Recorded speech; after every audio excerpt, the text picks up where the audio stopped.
Welcome to the CBS Radio Mystery Theater Archives, the only YouTube channel which has the original classic episodes of the CBS Radio Mystery Theater in order with no ads. Thank you for listening, and now, enjoy the show.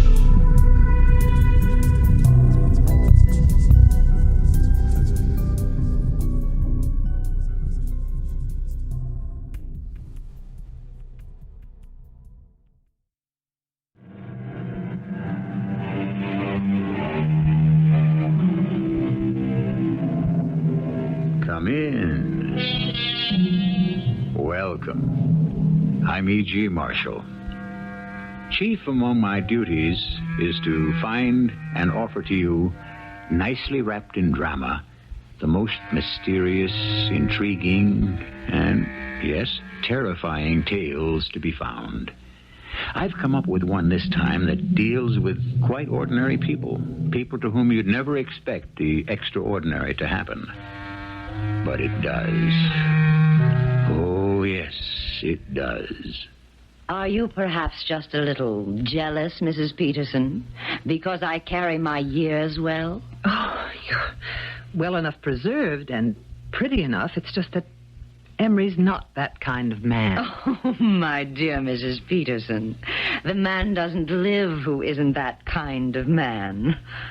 I would like to make a little wager. I'm not a betting woman, but I wouldn't be afraid to put some money on a proposition like that. Oh, Mrs. Peterson, you are a fool. You want to put your money where your big mouth is. You're really serious, aren't you? Well, it wouldn't be a matter of money. It would be something harder to come by than money.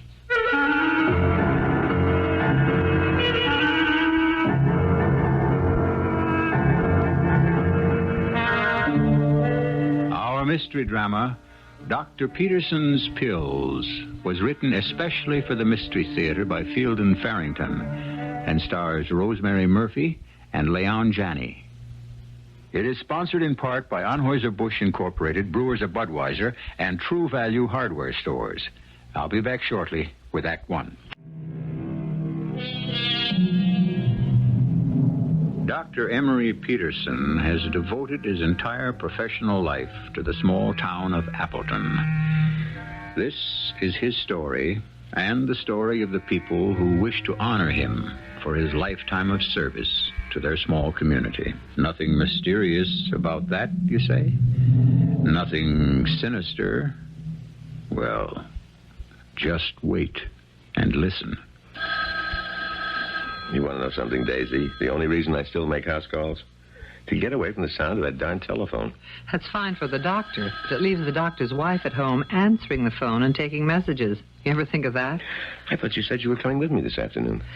Well, as long as your first stop is to see Agnes Sims, I thought I'd ride with you that far. I'll only be able to stay with her a half hour or so, though. Somebody has to be here. Don't forget your bag. Oh, I've got it right here in my hand. And your umbrella. No, it's not going to rain. Oh, for Pete's sakes, answer the phone, will you, before I lose my mind altogether? Most likely left your keys in the car. Doctor's office. This is Nicky Bell, Mrs. Peterson. Oh, you again. May I speak to the doctor, please? He's not available right now. He always makes his rounds of an afternoon. I think you'd know that by now. Oh, well, can you tell me when he will be Who available? is it, Daisy? Just a minute, please. It's that woman again, that Nicky Bell. Oh, all right, I'll speak to her. What for? She's not a patient of yours. Still, I think I'd better. Make a liar out of me. Here. Hello, Miss Bell. Well, now, I thought you were out making your house calls. She didn't say I was out. She just said I wasn't available. And she didn't think I was.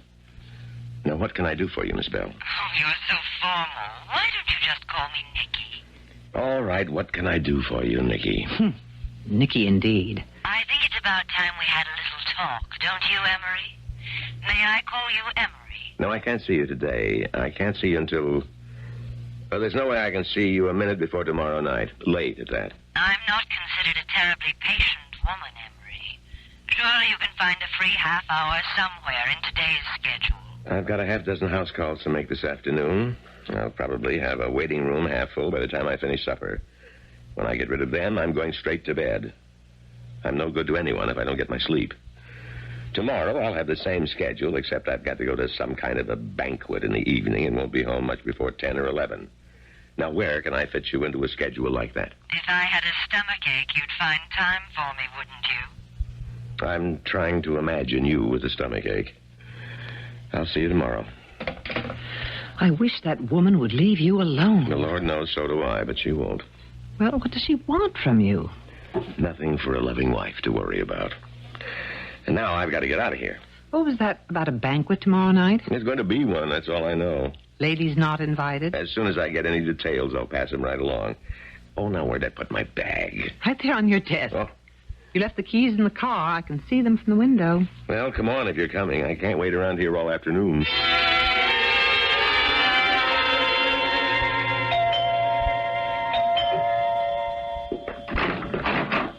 Oh, Emery. Emery, come on in. Agnes, here's the doctor. Brought Daisy along with him. Come on in, both of you. Daisy, how sweet of you to come. I can't stay but a little while. How are you feeling, Agnes? Better now? Oh, much better, yes. I just felt a little flutter about an hour ago and took one of your pink pills. I wouldn't want it to get around that I was neglecting Appleton's first lady. You mean the mayor's wife gets preferential treatment? Well, she'd better, as long as I'm the mayor. Agnes, let me just listen to that heart of yours, huh? Emery, I came home for lunch and found her looking, well, I give you my word, more dead than alive. It frightened me. She was really fighting for her breath. Heart seems strong enough now. Just let me check the blood pressure. She overdoes. That's the trouble with her. All those committees, chairwoman of half of them. It's a wonder to me she doesn't just collapse altogether. Not as long as I have Emery's little pink pills handy. I made her take one when she was having her attack, or whatever it was. Brought her right around. I wish you'd tell me what's in those pills, Emery. They calm my heart right down. But I swear I've seen them work on flu cases, stomach aches, you name it. A Peterson pink pill will cure it. What are they? All of us witch doctors have our secrets. The blood pressure checks out pretty good. I don't think there's been any real damage done, but you better take it easy for a while, young lady. Yum. What a bedside manner. Now, Emery, can I steal 5 minutes of your valuable time? Sure thing. You got a pain somewhere? No, nothing like that. I just want to tell you something you may not know, although I expect you do. Never saw the day this town could keep a secret from you. Well, people like to talk. It would be impolite of me not to listen. Much as you hate it. Hey, come on in the study, huh? Excuse us, ladies. Anything we can't hear you shouldn't say. Oh, go ahead. We'll be fine. No, we won't be more than a few minutes.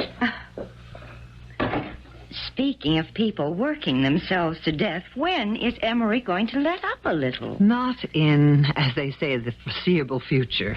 He ought to take better care of himself, if only for the sake of his patients. I don't know what this town would do without him. Well, I'm trying to get him to take some kind of a vacation this summer, but be the first one we've had in 5 years if I succeed. You know, there is something that's worrying me. More than how hard Emery works. Oh, what's that? Well, there's this woman. Calls herself Nikki Bell. Daisy, Emery and another woman? I don't believe it. Oh, not like that. Good heavens, no, nothing at all like that. Well, I'm glad to hear it. This is more like, I don't know, business, I guess. But it's the way she keeps after Emery. Every so often she comes to town and she just won't let up until she's had a long talk with Emery. About what? I don't know about what. They just sit in Emery's office and talk, and when she goes, Emery's always in such a foul mood I can hardly live with him. Nikki Bell, you said? Well, I don't think I ever even heard anybody mention her name. No, she's from out of town somewhere. I can't get Emery to tell me anything about her, where she lives or anything else. Well, we've got a mystery right here in Appleton. Well, how long's it been going on, for heaven's sake? Oh, years and years. Started shortly after we came to Appleton. Well, you'd think Oliver would have said something to me about her. Unless he's never met her either. I doubt if he has. Nobody seems to have met her but just Emery, and me, of course. Well, what does she look like? Well, kind of brittle. You know what I mean? Dressed fit to kill, always in the latest styles, but never extreme. Must spend a fortune on clothes. I must admit she hardly looks a day older than the first time I ever saw her. Well, if it was me, I wouldn't stand for it. If there was anything I could do to stop it, I'd do it. I think Emery'd put a stop to it himself if he was able to. Well, why wouldn't he be able to? You know, if there was anything at all in Emery's past that was in any way shady, I'd think he was being blackmailed. Well, Oliver, what's on your mind? You know how long you've been our doctor here in Appleton? Let's see. It was 1951 when you hung out your shingle. You've been with us 25 years. 25 years tomorrow, if you want to know the exact date. Son of a gun, I wouldn't have believed it. Oh, now, don't tell me that's what the banquet's all about tomorrow night. Well, at least they didn't tell you the banquet was in your honor. You're right, though. It is. Now, there's no use everybody going to all that trouble. Now, fiddlesticks. I thought I better tell you the whole thing today, though. Be just like you to refuse to come if you didn't know it was in your honor. No, I was planning to be there. Everyone figures to be there about, 7:30. Have a drink or so and then eat around 8. Presentation, I guess, a few speeches, after dinner. Presentation? Yeah, just a little something to commemorate the occasion, that's all. Well, now, if this town is figuring to put me out to pasture, let me just tell you they've got another thing coming. I've got just as much go in me as I ever had, and I don't... No, all right. Now, it's nothing like that.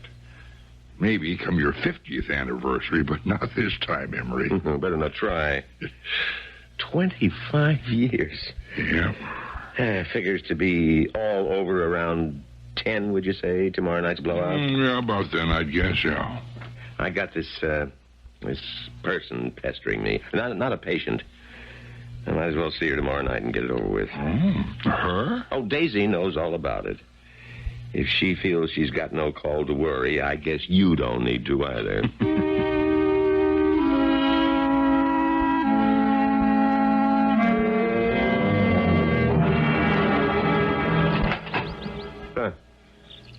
Is that you in there, Miss Bell?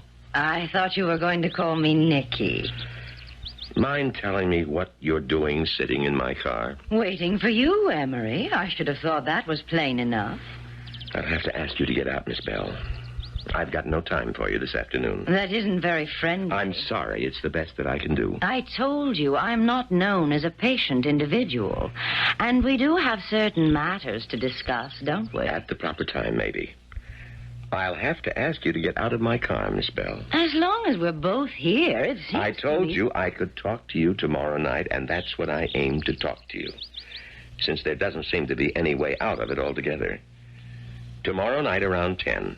Maybe a little later. How are the pink pills holding out? An adequate supply on hand? All I need. I bring up the matter of the pills, Doctor, to remind you, in case you need reminding, how very much you need me. I know exactly where we stand. And you'll keep it in mind when we have our little talk tomorrow night, won't you? The fact that I am indispensable to you? The fact of the matter is, I think you exaggerate that some. Don't you lose sight of the fact that I'm a pretty darn good doctor. Well, these things will all be on the agenda tomorrow night, won't they? I think, in fact, a complete re-evaluation of our relationship will be in order.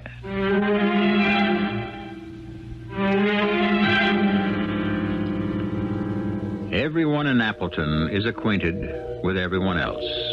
And, as in other small towns, there seem to be more workable friendships than are found in large cities. Everybody's business is the property of his neighbor, and there is little fertility for the growth of dishonesty. Put a mysterious stranger in this bucolic setting, however, and trouble is what you are very likely to stir up, as we shall witness when I return shortly with Act 2.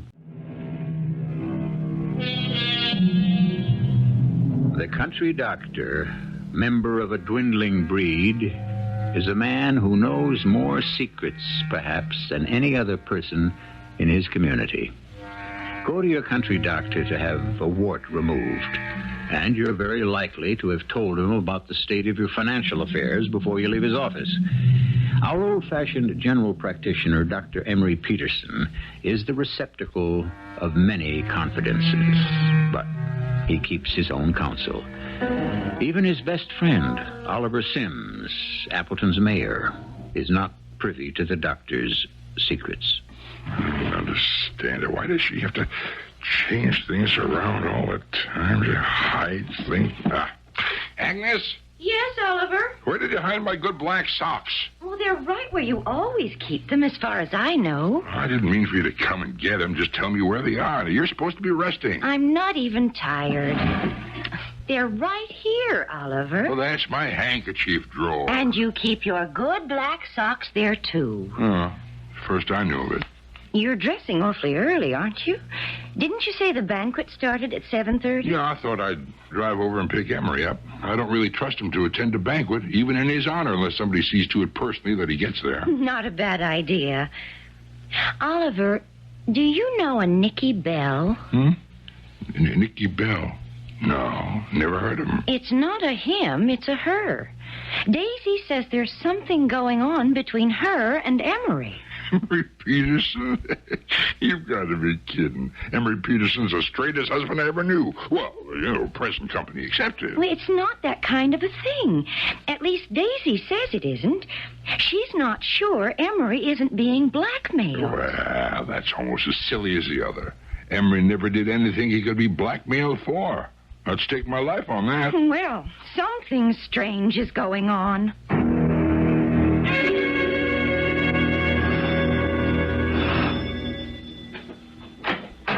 Hello, Oliver. I bet you thought I wouldn't be ready, didn't you? I wouldn't have bet much on it either way. Hello, Oliver. Evening, Daisy. Next time you arrange a big blowout like this, we'd all take it kindly if you would invite the ladies. Well, we wanted to. No, listen, no, we did. We talked about it, Daisy, but there just ain't room. Every man in this town's coming, or close to it. We got the high school gym, and that's the biggest room in town. It's just barely going to seat the men. There just wasn't room for the wives. Honey, a man deserves a night out now and again anyway. We haven't got time for an argument, so I won't answer that. Yeah, she's right. We better get moving now. I'm as ready as I'll ever get. What are you taking your bag for? You won't need your bag, will you? Just in case the food poisons somebody.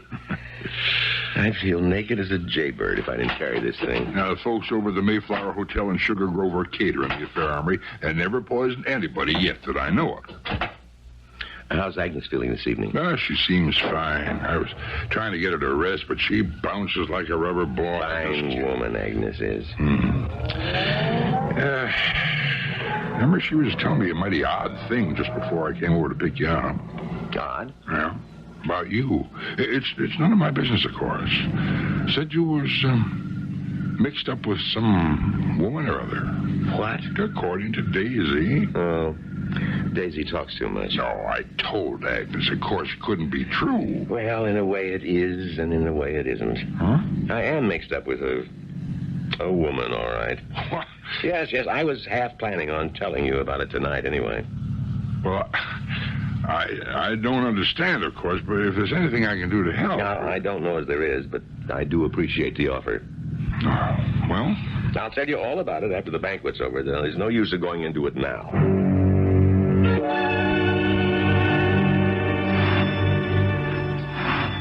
Just keep your shirt on, whoever you are. I'm coming. Oh, the doctor isn't here, Miss Bell. I know. I came to see you. Whatever your business is, it's with my husband, not with me. Still, may I come in? I'm not going to try to sound hospitable, Miss Bell. You can come in if you insist, but I'm not going to pretend you're welcome. Thank you. As a matter of fact, Emery assured me you wouldn't let me in, even if I pointed a gun at you. He is wrong sometimes, you see. You and he are on first-name terms, I take it. Well, after all, we've known each other for a long time, haven't we? Almost 25 years. However, I'll admit that although I call him Emery, I can't seem to get him to call me Nicky. Good for him. That's your first name, is it? Nicky? That's what my friends call me. I think I'll just keep on calling you Miss Bell, if you don't mind. Why should you be so intolerant of me, Daisy? You don't even know me.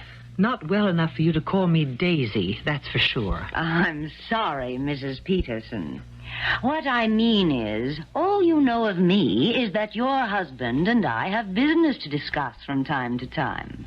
It's obvious he's never disclosed to you the nature of this business, so I don't understand why you should hate me as you do. I don't know, as you say, the nature of your business with the doctor. All I know is that after he's talked to you, he's always in such a terrible mood, he's hardly fit to live with. Are you perhaps just a little, jealous, Mrs. Peterson? I've no cause to be jealous. Emery's not that kind of a man. Oh, my dear Mrs. Peterson. The man doesn't live who isn't that kind of man. In the right hands, I mean. And you figure your hands would be the right hands? I hadn't actually given it any thought, but would you like to make a little wager? I'm not a betting woman, but I wouldn't be afraid to put some money on a proposition like that. Oh, Mrs. Peterson, you are a fool. You want to put your money where your big mouth is? You're really serious, aren't you? Well, it wouldn't be a matter of money. It would be something harder to come by than money. I advise you to think it over before you enter into it. I'm being friendly. I don't have to think anything over. I've got complete faith in Emery. What are the stakes? I'm not prepared to name them just now. You'll know at the proper time. But the wager is made. You agree to that, Mrs. Peterson? I've got complete faith in Emery.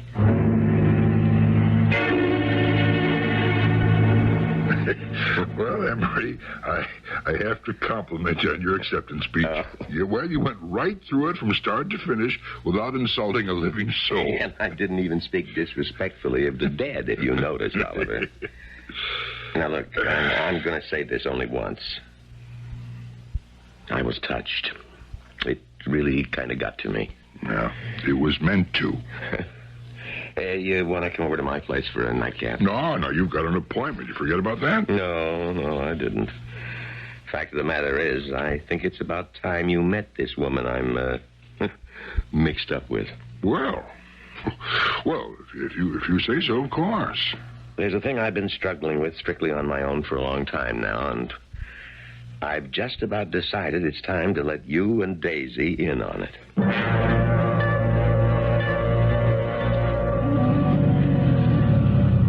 Oh, Lord.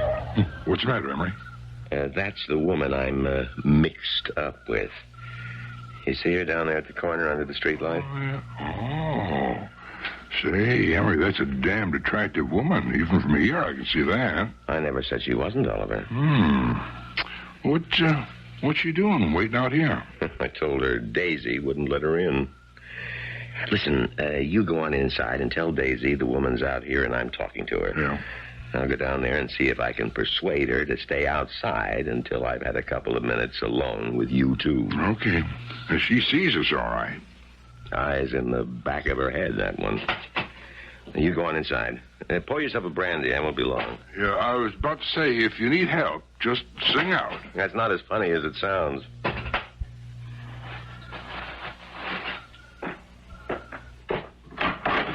I saw the two of you drive up. Where's Emery gone? This person he has an appointment with was standing outside waiting down at the corner. I ordered it out of the house.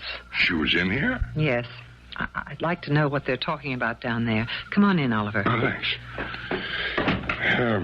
Emery suggested I pour myself a brandy, and frankly, I could use it. Just go on in and help yourself. I'll be right with you. Wouldn't you like to have one with me? I was warming some milk for myself. Maybe I'll just put a drop of brandy in it. Seems like the kind of night when a person's justified. Miss Bell? Yes, I've been waiting for you, Emery. I do wish you could bring yourself to call me Nicky. Not a matter of bringing myself or not bringing myself. It's just that I don't want to. But we've known each other all these years. Don't you get tired of the formality? I get tired of a whole lot of things. Things could be different for us, Emery. Very, very different. Just what are you getting at? I'm trying to be friends. Can't you understand that? You're getting off to a pretty late start. Do you know one of your greatest faults, Emery? You constantly downgrade yourself. Don't you ever look in the mirror? You're a handsome man. I gave up worrying about whether or not I was handsome shortly after Daisy agreed to marry me. Perhaps that was a mistake. Emery, tell me. I want the truth now. Do you honestly love Daisy? With all my heart. Oh, well, this may take a little longer than I thought. What are you talking about? Don't you think we ought to go in? Daisy must be wondering what we're doing out here all this time.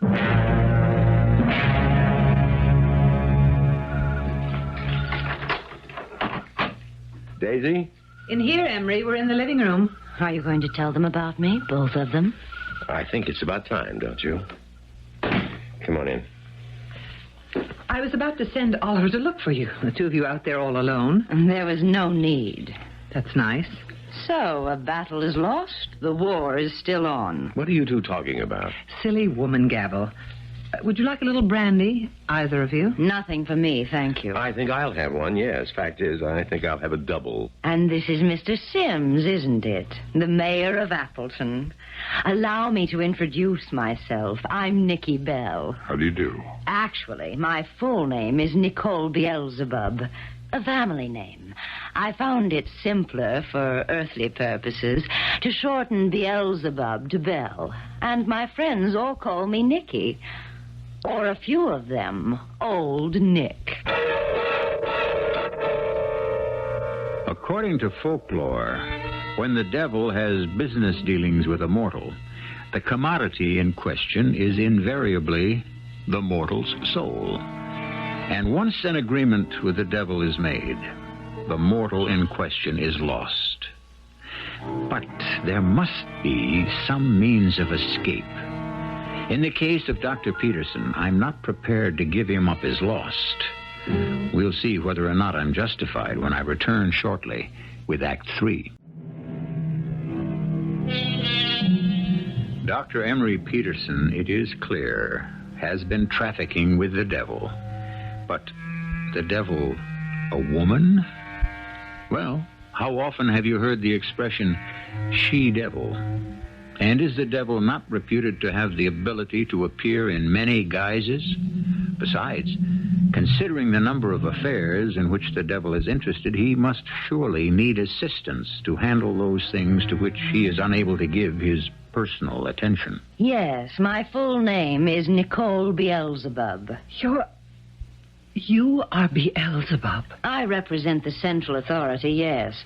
We have a large and complex organization. My territory is the eastern United States. I am kept busy. Wouldn't think she'd have time for a simple country doctor, would you? What we call the essence of a country doctor, a good old-fashioned one, is highly prized. In very short supply, too, I might add. Emery, how in the world did you ever get yourself into such a mess as this? Well, you know Dick Salisbury. It was when he had polio. Just a month or two after Daisy and I came to Appleton to live. Yeah? I'm not sure he wasn't my first patient. Your third, Emery. I remember it well. Anyway, I was going to lose him. I'd just come from the Salisbury place and was sitting in my office badly depressed. I said something like, I'd sell my soul to save that boy. I would sell my soul to the devil. Those were your exact words. Naturally, I came to call on you. Dick Salisbury was dying. What could I do? I wasn't even convinced at the time that she was what she is. She offered me Dickie's life and the lives of my other patients in Appleton for... How long was it, we said? We didn't set a definite period, Emery. My wording was very careful, I remember. This agreement to cover a reasonable span of years. Miss Bell, may I see the document, please? I'm Dr. Peterson's attorney. Oh, there is no document. We both remember the terms, and we both pledged our word. There is no written document? There never is in these matters, Mayor. You're thinking about the signing in blood and all that nonsense. Old wives' tales. She's right, Oliver. I pledged my word. Henry, maybe it'd be better if you let me handle this. Well, I guess it can't hurt. Now, Miss, whatever you called yourself, I'd like to explore the time element involved here. This agreement to cover a reasonable span of years. Isn't that what you said? That was the wording of the agreement. Now, my client may have been willing to sign to agree to something as vague as that, but I find it much too vague. Well, what do you consider a reasonable span of years? 25 was what I had in mind. 25? But that'd be... Well, that's practically right now. A month or so. I object. To whom, Mayor Sims? It's no good, Oliver. I agreed to her terms, and I've got to live up to my end of the bargain. There may be a way to negotiate an extension, however. Oh? On what terms? I should like to be alone with Emery for a short time, if you please. I think maybe you and Daisy better do as Miss Bell says and leave us alone together for a while. No, that woman is dangerous. Oh, don't I know it? All the same, Daisy, I do wish... Don't you trust your husband, Mrs. Peterson? Oh. All right. You just be careful, Emery. That's all I've got to say. Just you be very careful. Let's go, Daisy. But we'll be right out here in the hallway if you need us, Emery. I'll remember that. You don't want to give up your soul so soon, do you, Emery? It would be just under 2 months. Of course I don't want to. What would the terms of the compromise be? Well, to start with, you might try to be a little nice to me. You don't find me totally unattractive, do you, Emery? As a woman? What's that got to do with the matter at hand? A great deal. I could allow you another 10, maybe another 20 years even. But we would have to see a great deal more of each other. Our relationship would be greatly changed. Changed how, Miss Bell? Well, for one thing, you'd certainly have to start calling me Nicky. And for another, well, I'm not accustomed to taking the lead in these matters, Emery. Would making love to me be such a bad thing? Are you suggesting that we have some kind of an affair, Miss Bell? Since you were too shy to make the suggestion, yes. I wasn't too shy. It just never occurred to me. Well, now that it has? I wasn't brought up quite the way you must have been. I'm happy with Daisy. For 20 more years of life, useful life, Emery, you'd better think it over. When it involves making Daisy unhappy, I don't have to think it over any longer than I already have. I thank you for the offer, but I find I must decline. And now, if that's all, I'll just call Daisy and Oliver back in. Not yet. I'm not through. Well, it's most likely for me. All right. But this isn't the last of it. You have another month or so to think it over. I won't need them, Miss Bell. Daisy, was that for me, the phone? It was Agnes, Emery. She's had another attack, I think. Oh. She sounded just awful, like she could hardly get her breath at all. Hey, get me my bag, please. It's right here. Oliver will drive you over, and I'll come over a little later in our car. Oliver's waiting out there now. All right, I'll see you later, Daisy. Wait a minute. We haven't finished our talk. For right now, we sure have, Miss Bell. Your precious pink pills won't work anymore. Do you hear me, Emery? They won't work anymore. They won't help anybody anymore. Was it you made the pink pills? Is that why he agreed to make a deal with you? That part of it is off as of now, until he sees his way clear to abiding by my terms. Didn't get anywhere with him, huh? So you've won another battle, Mrs. Peterson. But the war has just begun. If you want my opinion, it's already over. I've got faith in Emery. Incidentally, what were the stakes? Our bet, you know? They were and still are. Emery's soul is all yours if I lose. Both his and yours are mine if I win. And I intend to win. Mighty high stakes, I must say. But you've lost already. I took 2 of the pink pills. They're not... They don't seem to be helping much. Adrenaline. Oh, I wish Daisy were here. Emery, is she going to be all right? I hope so. Oh, God, if we only had a hospital in Appleton. She needs to be in the coronary care unit right now. Well, shall we get her into Bangor? That's the closest hospital, isn't it? I don't want to move her that far. Well, that woman said the pink pills won't work anymore. And they're not working. All right, I'll have to ask you to leave me alone with my patient, Oliver. I'm going to see what I can do with God's help.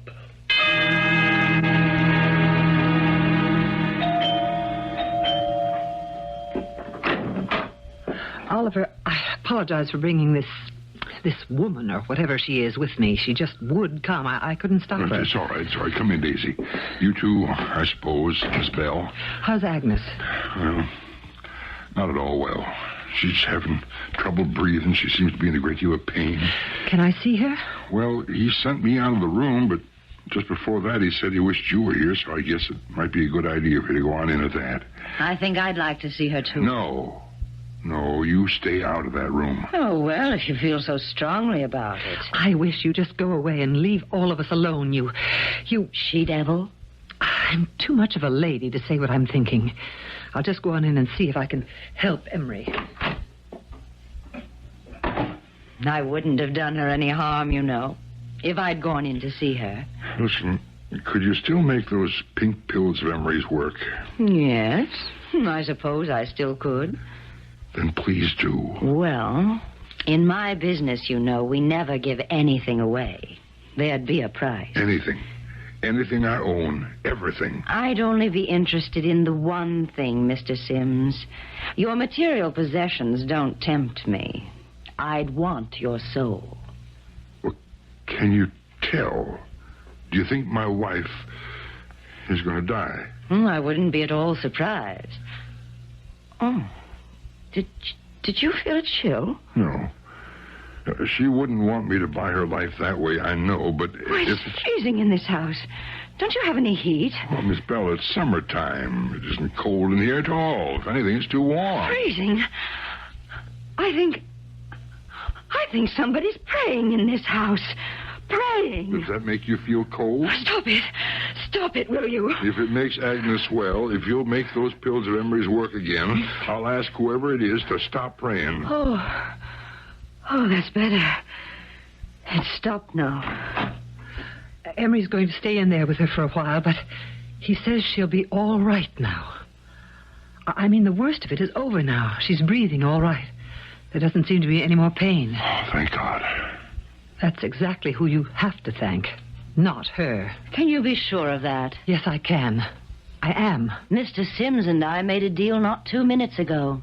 I was to make those pink pills work again, and he was... No. We made no deal, Miss Bell. I don't like the way you conduct business. Well, maybe we hadn't quite completed negotiations, but we had an understanding, and it seems to me... She's resting now. She's sleeping naturally. Thank you, Emery. I think I'll stick around for the rest of the night, just in case she needs me. But she's going to be all right. Oh, that's very good of you. Miss Bell, I did that in there without your help. Agnes Sims is still alive, and you had nothing whatever to do with it. I don't need you anymore. An agreement is an agreement. You're not going to wriggle out of it now. You made a bargain with me, and I expect you to live up to your end of it. Oh, yes. Yes, I'll do that. I'm not trying to get out of it. Oliver, I'm going to arrange for an ambulance from Bangor to pick Agnes up tomorrow and take her back there to the hospital. They have an excellent cardiologist on the staff over there, Dr. Benson. Fine man. I'll turn all of Agnes's records over to him, and he can take it from there. But I don't want you off the case. Well, you see, it may take Agnes a long time to get completely back on her feet. A good long time. And I won't be available after a month or so. Emery? Well, whatever you think of Miss Bell and the outfit she represents, she's right when she said I made a deal with her. Whatever else we may have against her, she did live up to her end of the bargain. And now I expect to live up to mine. Emery, I'll give you one last chance. 20 more years. You don't have to stay here in this little backwater place if you don't want to. I'll take you to New York. I'll make you the most important doctor in the city, in the world. You can have literally anything you want. I want to live out the rest of my days here in Appleton with Daisy and my friends. Emery, you say you've made a deal with this woman. But I don't think the agreement was valid to begin with. It was valid in every way. Oh, I'm sure, the way you describe your organization, that you must have a superior, someone you're answerable to? Yes, my uncle. Uh-huh. And the purpose of your organization is to promote what we mortals call evil. Is that right? That's essentially true, yes. And what happens to one of your co-workers if he or she is found guilty of promoting just the reverse? Good instead of evil? That's what I mean, yes. It's never happened as far as I know. Well, what if it did? He'd be in trouble, I should imagine. What has all this to do with the case of Dr. Peterson? Oh, just this. You've been guilty of promoting nothing but good in the town of Appleton for 25 years. Thanks to your efforts. Hundreds of people in Appleton are alive and well today who might otherwise have been dead or invalided years ago. What would your uncle say to that? Why, that's ridiculous. Why, Miss Bell, you've been a real benefactor to the town of Appleton. Don't use that word. Benefactor? Well, just look at the facts. But I've got Emery's soul to show for it. What do you say to that? I'll be bringing Emery in soon. And also bringing all your good works in Appleton to the attention of your, uncle. Now, do you think that'd be wise? Well, he'll understand. Well, what he'll understand, I suspect, is that he's been harboring a downright angel in his organization. Now, if you'll take my advice, Miss Bell... I don't want your advice. Well, if you'll take it anyway, you'll go far away from Appleton and forget that you ever got mixed up with a country doctor by the name of Peterson. If there's anything in this world that I hate, it's a down east lawyer. All right, all of you. But you haven't seen the last of me. She'd already lost anyway. Emery's soul and mine, too. The minute Emery refused to go off to New York with her, she lost.